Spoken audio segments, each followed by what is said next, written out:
Това е източноевропейския магазин в Кембридж, Парев. Може да видите как изглежда магазина отвън.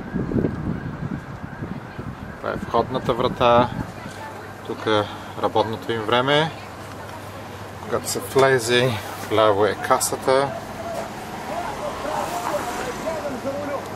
Тук може да се видят български продукти, като лукуми, круасани. Това е където е касата, където се плаща. Може да се плаща с кредитна карта. Тук е малка витрина с рибни неща.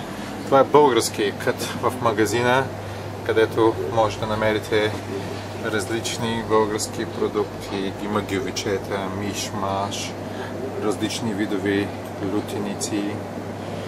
Тук има труши български, колбаси, кашкавали, български, източноевропейски продукти. Тук кайма може да видите, паници, саламите. Има тук продукти на Дахабна. Това тук може да видите русински варени, пастети в магазина.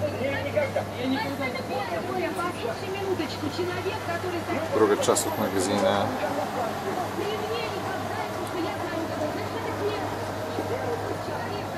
Тук са повече от другите народности. Руските неща. Като цяло това е магазина. Тук може да видите как е изхода и касата отвън.